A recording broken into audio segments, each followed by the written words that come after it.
Je vous remercie en tout cas d'avoir pris ce temps avec moi, qui est un temps important parce que nous avons vécu, enfin, je crois que vous êtes la première génération qui vit, la première jeune génération qui vit une période aussi particulière que celle de cette crise sanitaire, quelque chose qu'on n'a jamais véritablement connu dans notre pays.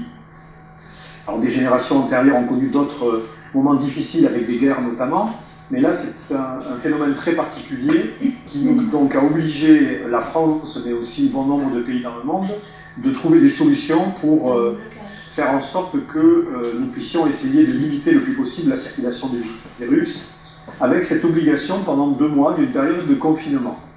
Alors c'est quelque chose que nous ne connaissions pas, ni les unes, ni les uns, ni les autres. C'est vraiment une découverte pour toutes et tous. Et du coup, je me suis posé la question de savoir comment des jeunes de votre âge avaient vécu ce confinement. Nous, on a pu échanger souvent entre adultes, mais moi, ce qui m'importait, c'était que vous me disiez comment vous avez vécu ce confinement, qu'est-ce que ça a représenté pour vous négativement et positivement peut-être aussi. Ça, c'est la première chose. Donc, cette période-là très particulière, qu'est-ce qu'elle a représenté dans votre vie à ce moment-là. Maintenant, nous sommes en déconfinement. Qu'est-ce que ça signifie aussi pour vous et justement, là aussi, quel est le regard que vous portez à la fois peut-être sur des inquiétudes, peut-être aussi sur un soulagement. Enfin, j'aimerais que vous exprimiez un petit peu ce que vous avez ressenti et l'analyse que vous en faites.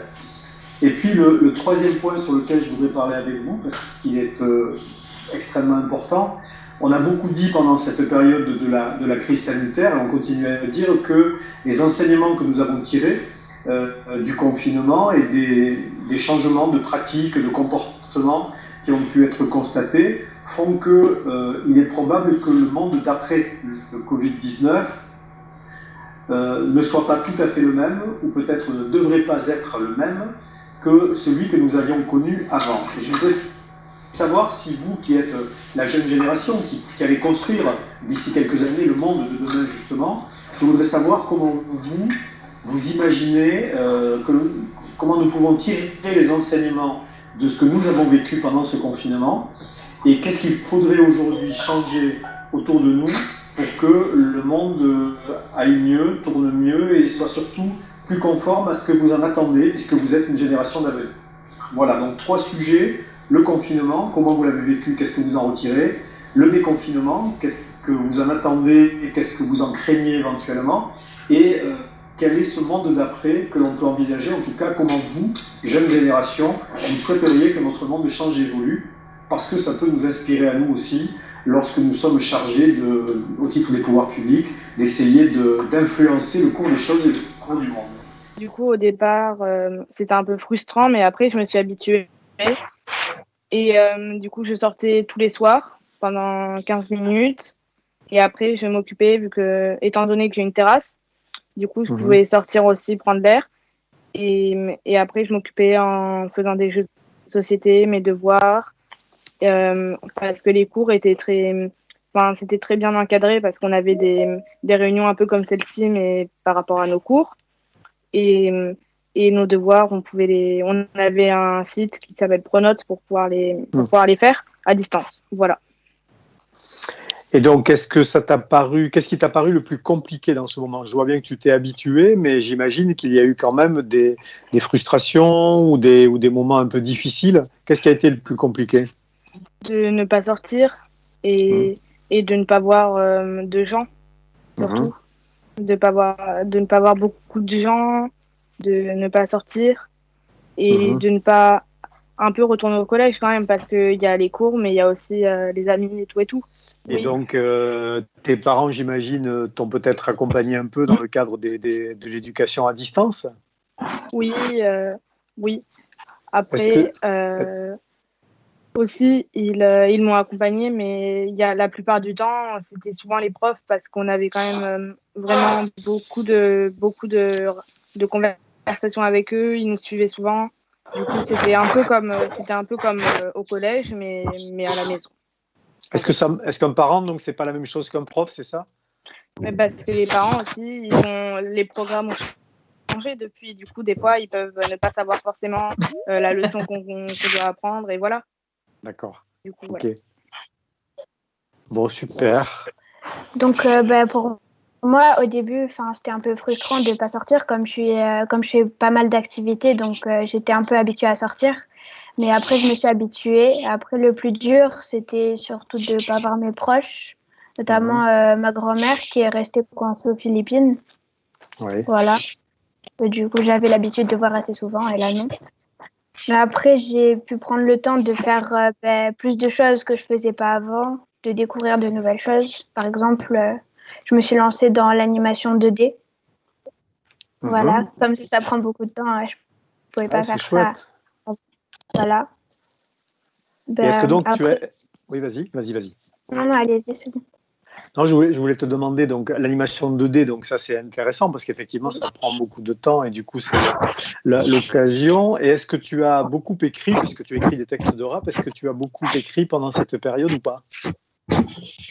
Un peu plus que d'habitude, mais pas autant à ce à quoi je m'attendais en fait. D'accord. Voilà.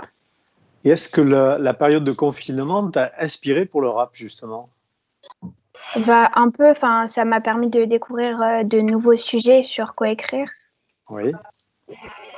Mais après, ça m'a pas autant inspiré que ce que je pensais.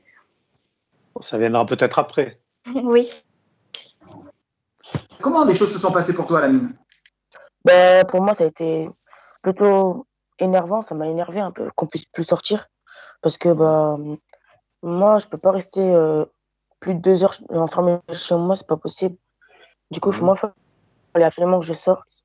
Et du coup, ce que j'ai fait, c'est que comme j'ai un grand jardin, je joue au foot avec mes frères. Et du coup, on s'amusait à jouer au foot dans le jardin pour s'occuper. Ou bien on jouait aux jeux de société, ou bien à des petits jeux comme ça. Le fait d'avoir un jardin, ça permettait quand même justement de pouvoir sortir un petit peu du milieu fermé de la maison. Donc c'est une chance, ça. Oui. Et j'ai aussi découvert que j'adorais lire en fait. Avant, je savais pas, mais maintenant, je sais que j'adore lire. D'accord, c'est chouette ça. Qu'est-ce que tu as lu? J'ai lu un roman qui s'appelle Sky Mundi et les dinosaures. Ouais. Et j'ai commandé le tome 2 sur Amazon. D'accord. C'est bien ça. Et tu n'avais pas l'habitude de lire avant? Si, mais je lisais plus des mangas, des BD, et maintenant je lis beaucoup plus de romans. D'accord. Très bien. Pour les cours, ça s'est bien passé pour toi? Franchement, oui, ça s'est bien passé.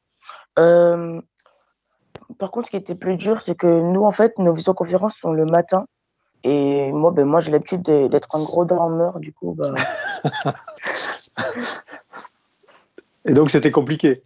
Oui, mais après, oui, j'ai réussi à être là à la plupart des visioconférences. Mais tout d'abord, bonjour à tous.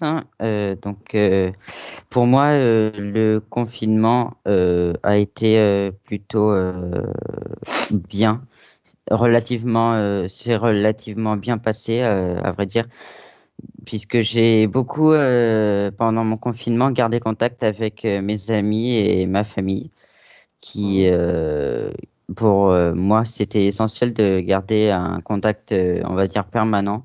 Donc, c'était surtout avec mes amis où on s'appelait tous les jours en vidéo et on jouait une petite heure, 2-3 heures par semaine ensemble. Mais on était surtout en appel et on a réussi quelquefois aussi à faire des jeux en visio. Voilà. D'accord.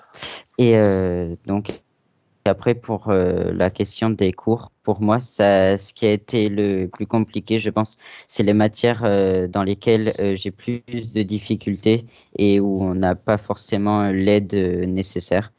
Mais après, avec Pronote, effectivement, comme mes camarades l'ont dit, ça a été plus facile de garder contact avec les professeurs, donc plus facile de comprendre les cours aussi.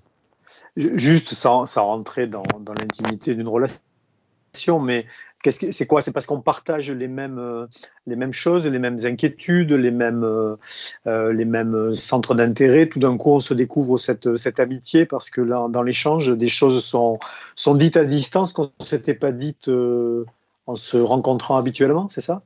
Bah, je pense on s'est exprimé à notre tour, on s'est confié l'un à l'autre. Donc, je pense que c'est ça qui nous a permis de nous rapprocher, que l'autre nous soutienne, qu'on soutienne l'autre. D'accord. Et donc, je pense que c'est grâce à ça que ce lien s'est créé.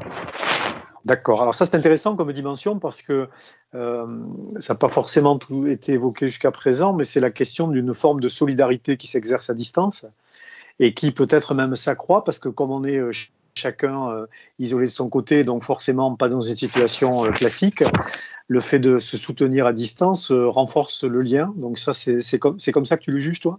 Oui. D'accord. Ouais, c'est intéressant. Je pense que aussi derrière les écrans, on peut se sentir fort de bons comme de mauvais côtés. J'ai été cyberharcelé au mois de juin l'année dernière. Donc j'ai vu très vite le mauvais côté des écrans, mais je me suis rendu compte qu'en fait on peut avoir des très bons côtés. Et parce que on se croit un petit peu protégé par les écrans, c'est ce qui je pense m'a permis de me confier à mon ami et ce qui a permis à mon ami de se confier à moi. Et grâce au début devant les écrans, je pense que le lien s'est soudé, qu'on a commencé à se faire confiance et que on peut continuer à se voir maintenant physiquement, bien évidemment, tout en respectant toutes les règles sanitaires. Mais ça veut dire que le numérique que l'on conçoit souvent comme étant un facteur d'éloignement peut avoir opéré dans une période comme celle-ci comme un facteur de rapprochement. Oui. D'accord. Ah, c'est intéressant comme analyse. Alors, comment les choses se sont passées pour toi? Pour moi, ça a commencé à être un peu compliqué dès le début, parce que déjà, comme je suis une assez grande sportive, ça a été très compliqué pour moi qui fais du judo, de ne pas pouvoir pratiquer mon sport. Et après, j'ai eu l'avantage d'avoir un jardin, donc du coup, je pouvais jouer avec mes frères et sœurs dans le jardin ou avec ma famille. Et donc ça, c'est un point positif, mais pour moi, ça a été plus un point négatif pour le sport que positif pour le jardin. Pour les cours, ça s'est passé comment? Au début, un peu compliqué parce que les profs mettaient beaucoup de devoirs sur Pronote, donc du coup, on n'avait pas trop le temps de tout faire. Mais après, ça s'est calmé et c'était beaucoup mieux. D'accord. Et facile à suivre à distance sans avoir le prof à côté? Pas trop, mais après, là, depuis la reprise des cours, vu que moi je suis retournée au collège, ça se passe beaucoup mieux quand même. D'accord. Depuis qu'on voit les profs. Oui, c'est quand même plus compliqué quand on est loin, malgré tout. C'est ça. C'est ça. Ok. Est-ce qu'il y a des Qu'est-ce côtés... qui manque le plus dans... Vas-y, Mathieu. Non, je me posais la question, dans la pédagogie à distance, de quoi vous avez manqué le plus? Est-ce qu'on peut apprendre aussi bien derrière un écran que dans une salle de classe en présentiel? Franchement, je pense que non. Je pense qu'on apprend mieux quand on est en classe parce qu'on voit les professeurs, on échange avec eux sur la leçon et tandis que quand on est derrière un écran, ils nous mettent les devoirs et puis voilà, tandis qu'on ne peut pas échanger sur les leçons. Il n'y a pas d'interaction avec le professeur? Non, parce que nous, on a fait une visioconférence et c'est tout, pas plus. D'accord. Et comment est-ce que tu as occupé tes journées? Parce que bon, certes, il y avait les cours, mais j'imagine que les journées sont parfois un peu longues et donc on essaie de les occuper. En fait, on a fait ce qu'on devait faire en été. Par exemple, nettoyer les murs ou repeindre. J'ai souvent réorganisé ma chambre parce que je m'ennuyais. Oui. Et sinon, je faisais des activités manuelles ou des jeux de société. D'accord. Si tu as rangé ta chambre, maman a dû être contente, non? Oui, mais c'était pas la plupart du temps. D'accord. C'était quand il te restait un peu de temps. C'est ça. Ok. Les activités manuelles, c'était quoi? Qu'est-ce que tu faisais? Je faisais du Posca, du tricotin. Ouais. Après, de la pyrogravure. Ah oui, il y a pas mal de choses. Oui, aussi, je préparais le cadeau de ma mère pour son anniversaire. D'accord. Et tu as l'habitude d'avoir des activités après dans les associations? Oui, du tennis de table et de la batterie, mais la batterie, j'ai pu la faire sur Skype. La batterie sur Skype? Oui, avec mon prof, on était en visio et voilà. D'accord, donc toi tu as la batterie chez toi, ton prof était en Oui, face c'est ça. et vous arriviez à... D'accord, ok. C'est chouette ça, et ça marche bien? Oui, ça va. Ouais. Bon. Au début, j'avais la motivation pour aller courir, mais ça a vite disparu. Mais non, j'ai pas fait d'activité particulière à part la cuisine, peut-être que j'ai découvert peut-être, oui, ça, la pâtisserie. Ah, tu es la première à parler de cuisine, parce qu'il y a beaucoup de monde qui a cuisiné pendant le confinement. Donc, c'est étonnant parce que personne n'en a parlé pour l'instant. Et donc, toi, tu as cuisiné. Oui. Bah, ça a occupé une large partie du temps. Alors, qu'est-ce que tu as fait comme bonne recette à tes parents et à ton frère? Bah, c'était surtout de la pâtisserie, donc des gâteaux. Gâteaux aux pommes, gâteaux au chocolat et toutes ces sortes de choses. D'accord. Et c'était réussi? J'espère, oui. Enfin, ils ont dit oui, après... Alors, ils l'ont mangé? Oui. Bah, donc ça va, ça veut dire que c'était bon, il n'y a pas de souci. Oui. Ok. Donc plutôt quand même, malgré tout, ça a été compliqué, mais tu en tires quand même des choses positives. Exactement, oui. Et pour toi, Guilou, toi tu es à Ourtin, donc dans le Médoc, comment ça se passe pour toi? Moi, ça s'est très bien passé parce que mes parents tiennent un camping et on habite dans le camping, dans une maison, mais dans le camping. Du coup, on a beaucoup d'espace avec ma sœur et quand on chamaillait, ça a permis de pouvoir récupérer assez loin l'une de l'autre. D'accord. Donc pas de problème d'espace, pas de problème de sortie à l'extérieur, tout en respectant évidemment toutes les distances. Donc beaucoup d'activités dehors, c'est ça? Mais après, je suis pas une très grande sportive, plutôt manuelle. Donc, j'étais dehors, quand j'étais dehors, pour dessiner, lire. D'accord. Donc ça, ce sont des choses que tu as l'habitude de faire, dessiner et lire, et tu as pris plus de temps à ce moment-là pour en profiter? Je pense que nous a rejoint Aloïs de Montségur. Tu es là, Aloïs? Oui. Bonjour. Aloïs. Bonjour. En voiture. En voiture? Oui. En voiture. Alors peut-être que tu as manqué le début de la conférence. L'enjeu était de savoir un peu comment les choses s'étaient passées pour vous, donc pour toi, pendant cette période de confinement. Qu'est-ce qui a été positif? Qu'est-ce qui a été négatif? Vous en parlez? Je trouve que c'était bien, ça nous a appris des choses. Et après, mes amis m'ont manqué et ma famille aussi. D'accord. Moi, s'ils avaient une baguette magique dans cette période, qu'est-ce qu'ils auraient transformé? Qu'est-ce qui pour eux aurait été très important? Ils ne pouvaient pas l'avoir ou ils ne pouvaient pas le faire. Qu'est-ce que globalement, la baguette magique, ils auraient fait quoi avec? Enlever le corona. Je suis d'accord avec Shaima. Ça vous angoissait? Ça vous a angoissé? Ouais, surtout, il y a des morts, donc... Oui, on est d'accord. Et ça vous angoisse toujours par rapport au déconfinement aussi? Pas trop si on respecte les mesures de sécurité, mais on a toujours un peu peur de l'attraper, moi personnellement. Et les autres, c'est pareil, vous êtes pas trop inquiets avec le déconfinement? Franchement, non, on n'est pas vraiment inquiets. Moi non plus, je suis pas si inquiet que ça. Après, c'est vrai qu'il faut quand même être prudent et que si on respecte les gestes barrières et que le déconfinement, on ne le prend pas pour un retour à la vie normale et qu'on sort un peu moins et qu'on a nos masques et tout, je pense qu'il y a beaucoup moins de risques. Je peux ajouter un petit mot. Oui, Clara.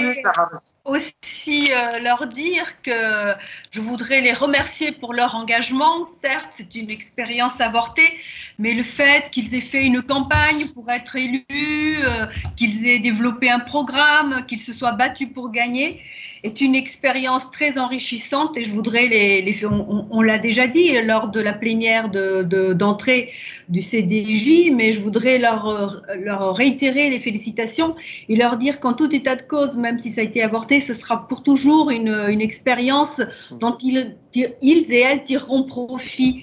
Et puis aussi leur dire que quand ils iront au lycée, ils peuvent s'engager dans le conseil de vie lycéenne.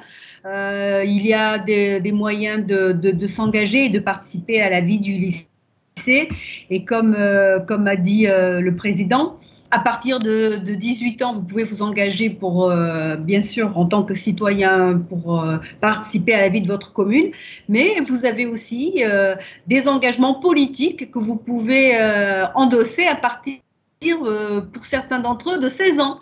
Donc voilà, il y a des associations qui ne demandent qu'à partir des temps qui ne demandent qu'à vous recevoir, des associations qui ont de plus en plus besoin de votre contribution et puis l'engagement citoyen et politique à partir de 16 ans pour certains. Donc voilà, vous avez encore du chemin et beaucoup d'occasions pour vous engager. Et puis il y a vos études, qui est l'engagement primordial. Qu'est-ce qu'il faudrait faire pour que le monde de demain ressemble à celui que vous espérez? Qu'est-ce qu'il ne faut surtout pas faire? Alors, Roméo. Je pense qu'il ne faut pas déjà qu'il y ait de relâchement déjà pour déjà cette épidémie, parce que certes, c'est peut-être que quelques mois dans une année, mais après, ça pourrait devenir rester très longtemps si on ne fait pas attention. Du coup, ça pourrait faire partie du monde de demain, mais du côté plutôt négatif. Donc, je pense qu'il faudrait déjà faire attention et essayer de respecter des conditions et de respecter les conditions sanitaires et politiques pour que du coup le monde soit un peu mieux quand même. Qu'est-ce qui lui manque à ce monde pour qu'il soit un peu mieux, Roméo? Certes, dans notre ville et dans notre pays en général, il n'y en a pas beaucoup, mais il y a beaucoup de délits et de plein de choses comme ça, parce qu'il y a des gens qui ne respectent pas les lois et voilà. Du coup, peut-être que si on trouvait un moyen pour que les gens respectent un peu plus, ça pourrait faire un meilleur monde quand même. Et aussi au niveau écologie. Il y a plein de gens, même quand on va se balader par exemple sur les quais qui ont réouvert, on voit plein de masques en ce moment d'ailleurs, et des canettes de boissons, de soda, plein de choses comme ça, des bouteilles en plastique. Et ça, c'est en train d'un peu tuer notre planète. Voilà. Ok. Merci Roméo. Merci. Shaima, peut-être? Oui, de quoi? Ouais. Shaima, qu'est-ce qu'il faut faire pour rendre le monde meilleur, ou en tout cas, comme dit le président, un monde dans lequel vous avez envie de vivre? Comme Roméo a dit, déjà penser plus à la planète parce que c'est notre avenir. Sans elle, on n'est rien, donc il faut bien s'en occuper. Après, je pense être plus solidaire. Peut-être que ce confinement nous aura montré ça, j'espère. Et aider ceux qui ont moins que nous. Voilà. C'est déjà un beau programme, hein? Et du coup, j'avais une question pour... Ah oui, vas-y. Pour le budget participatif, par projet, c'est combien maximum? Alors, on n'a pas fixé forcément de maximum, mais l'idée, c'est comme on veut aider un maximum de projets, le plus grand nombre de projets possible. Ce sont des projets qui peuvent tourner autour de 20 000 euros, des montants comme ça. Mais c'est déjà des projets qui peuvent être intéressants pour voir monter. D'accord, merci. Merci à toi. Et si notre projet ne pas beaucoup d'argent. Si notre projet, pardon? Si si notre projet ne coûte pas beaucoup d'argent? Ah, mais c'est un projet qu'on peut prendre aussi. C'est pas l'importance du montant financier du projet qui importe, c'est que vous soyez capable d'avoir un projet qui puisse être réalisé. Alors, ça, quand on dit, je disais tout à l'heure, il faut que vous ayez une idée, qu'on la transforme en projet. Vous pouvez avoir une idée, mais que vous ne pouvez pas vous réaliser vous-même. Il faut que ce soit, par exemple, une commune qui décide de s'en saisir, ou une association, ou quelqu'un d'autre. Donc, il faudra voir effectivement si cette idée, elle peut être transformée en projet. Et si c'est un projet que vous avez vous-même et que vous pouvez mettre en œuvre facilement et qui ne coûte pas très cher, ça n'est pas un problème non plus. Et est-ce que du coup, si pour aboutir au projet, est-ce que du coup c'est une élection qu'il faudra faire, ce sont des votes ou c'est le jury du conseil départemental qui le fera? Alors, pour passer de l'idée au projet, ce sont nos services qui vont faire le travail pour voir comment on peut rendre réalisable votre idée. Et si on considère que votre idée peut être effectivement réalisable, elle devient donc un projet, et ce projet va être soumis au vote des Girondins et des Girondines. Okay. Et ce sont elles et eux qui vont décider quels sont les projets qu'ils souhaitent voir financés en priorité. D'accord. Est-ce que selon vous, les bonnes pratiques là, qui ont émergé dans le cadre du confinement sont durables?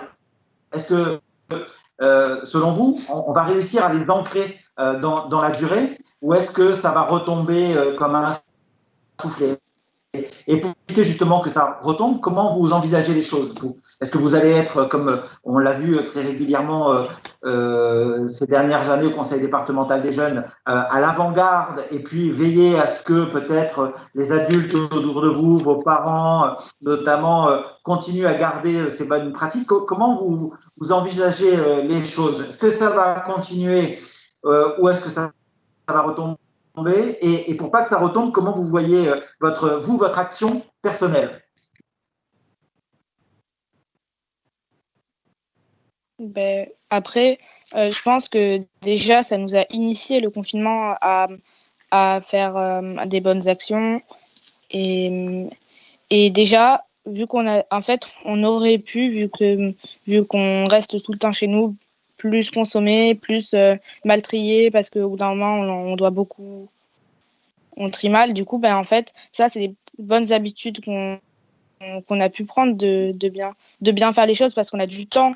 Du coup, après, je pense pas que pour tout le monde, ça puisse rester, ces bonnes habitudes, parce qu'après, il y en a qui vont retravailler ou qui retravaillent déjà et qui auront moins de temps à consacrer aux bonnes habitudes et à ce qui peut rester durable. Donc, ça va être difficile de garder ces bonnes habitudes, selon toi? En fait, je pense que ça dépend surtout de la profession des gens et du travail qu'ils ont.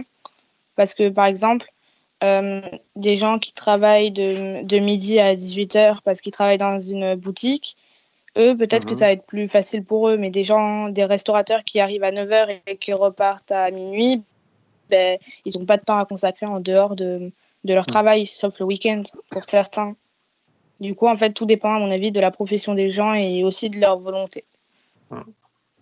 Moi aussi, je me disais parce que toujours, je reviens sur la consommation, mais en fait, j'avais lu quelque chose qui me disant que il y avait plein de Français qui pensaient avoir fait des économies pendant le confinement parce que faisaient moins d'activités, de restaurants, tout ça. Et donc, je me suis dit, peut-être que ça va servir de leçon et qu'ils vont garder plus les choses essentielles et qui leur font vraiment plaisir. Et après, quand j'ai vu la queue devant Zara le premier jour de déconfinement, je me suis dit, en fait, non. Donc, je pense pas, j'espérais qu'on retienne une leçon, mais je pense pas.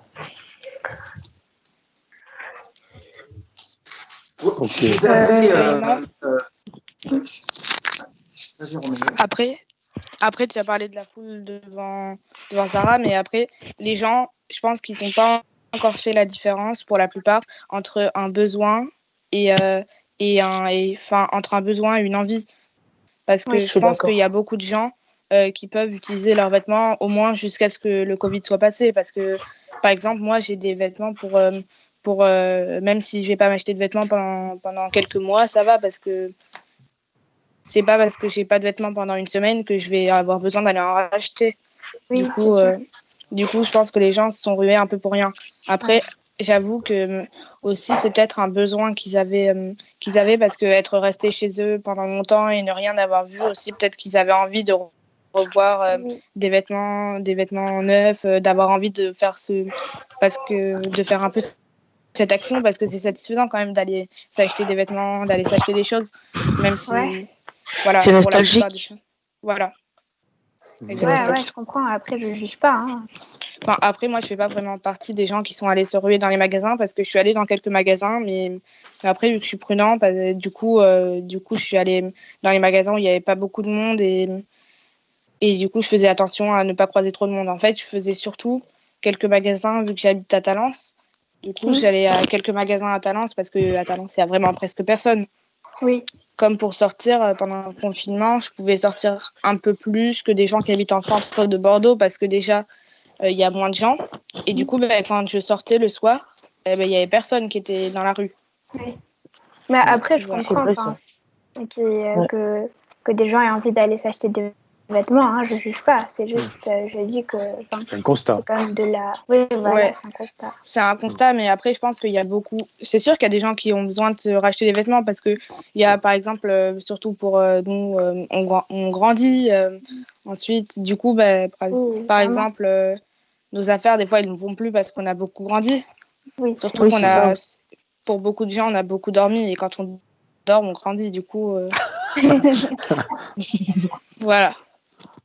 J'avais juste une petite question avant de bientôt conclure.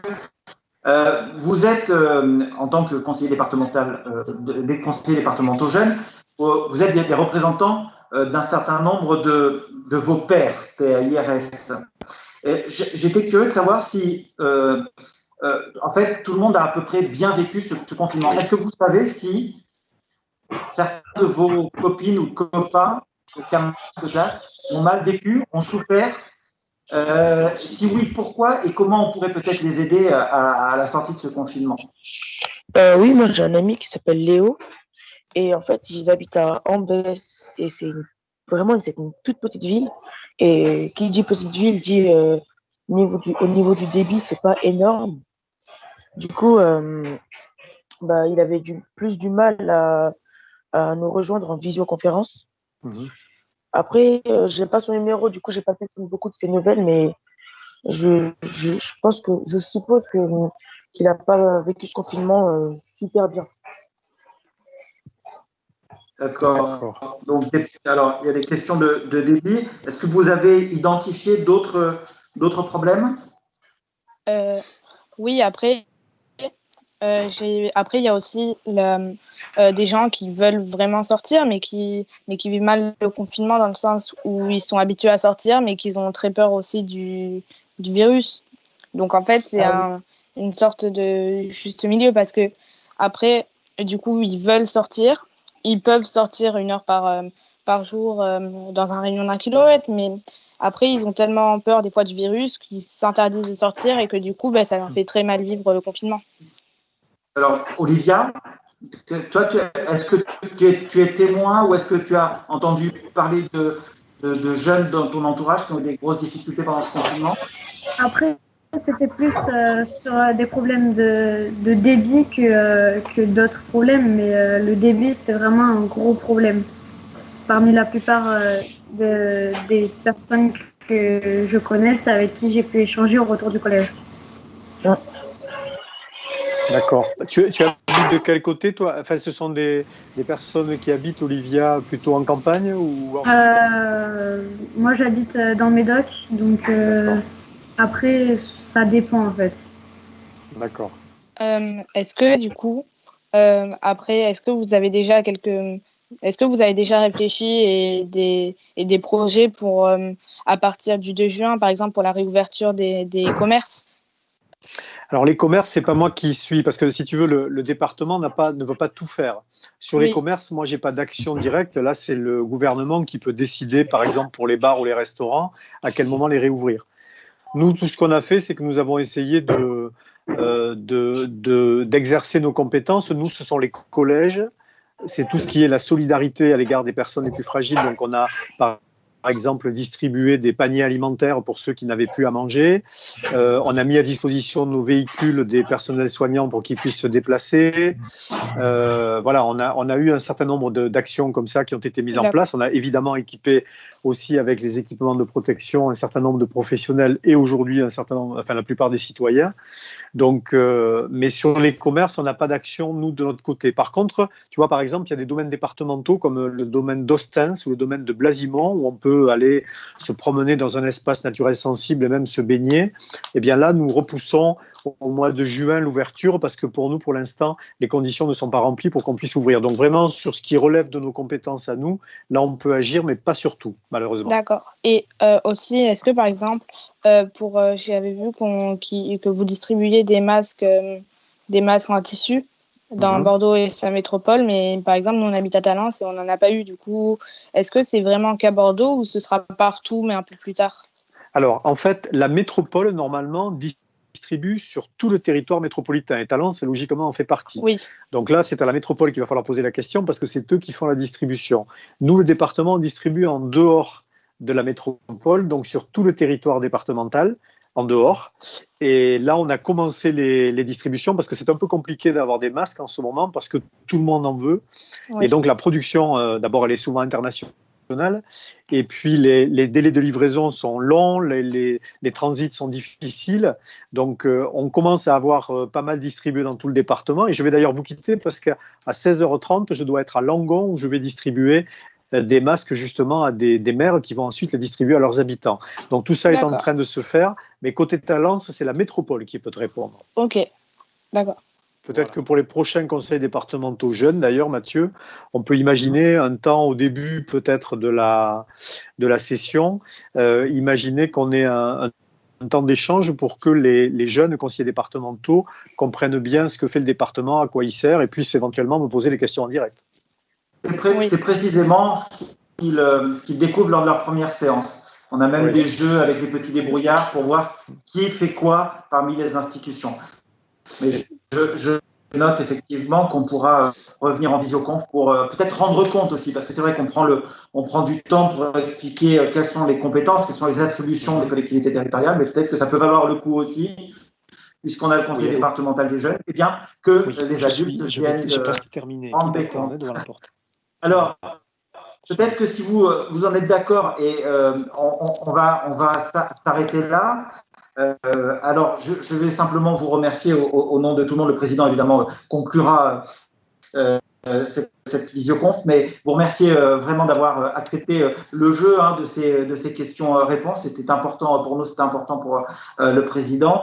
Vous nous avez posé des questions très concrètes sur le conseil départemental des jeunes. Sandrine a bien répondu que nous sommes en train de réfléchir à des solutions pour que vous puissiez valoriser vos projets. On va revenir vers vous assez rapidement pour vous expliquer quelles sont les pistes sur lesquelles on travaille et qui pourraient donc vous permettre effectivement de faire une présentation des projets. J'espère qu'on aura une dernière fois l'occasion de se voir. Si jamais ce n'était pas le cas, évidemment pour ma part, en tant que président du conseil départemental des jeunes, je vous souhaite bien entendu une très bonne rentrée, alors celle qui évidemment a lieu maintenant pour le reste de l'année scolaire, mais également la rentrée de septembre qui sera décisive. La plupart d'entre vous évidemment iront dans la classe supérieure. Je formule le vœu que évidemment cette année se passe très très bien. N'oubliez pas, je l'ai souvent dit à l'occasion des séances au cours desquelles on a pu échanger, que vos élus, les élus conseils du conseil départemental, sont là aussi pour répondre à vos questions. Donc n'hésitez pas à, lorsque vous avez une question, lorsque vous avez des interrogations d'une manière générale, vous prenez votre ordinateur et vous envoyez un mail. On est là aussi pour vous répondre. C'est vrai que c'est une habitude à prendre. N'hésitez pas à ça parce que c'est vraiment très important aussi pour nous d'avoir vos questions, vos interrogations, vos observations. C'est pas parce que vous n'avez pas encore le droit de vote que vous n'êtes pas déjà citoyen à part entière. Donc faites jouer à plein votre citoyenneté. Encore merci et puis je propose au président le mot de la fin, bien entendu. Merci à vous.